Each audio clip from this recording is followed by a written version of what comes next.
প্রতিষ্ঠাতা জনাব ফিরোজউদ্দিন চৌধুরীর উদ্যোগে জগৎপুর ও মণিপুর গইয়াধরা খালের উপর নির্মিত ব্রিজটি অনিয়ম ও দুর্নীতির দেখা যাচ্ছে এবং জলাবদ্ধতা সৃষ্টির আশঙ্কায় পরিণত হচ্ছে।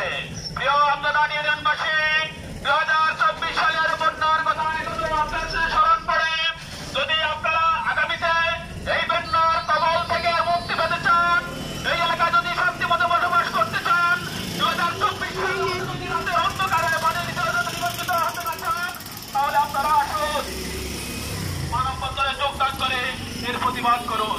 এই এলাকা শান্তিতে বসবাস করার জন্য আপনারা এগিয়ে আসুন। আপনাদের সম্মুখে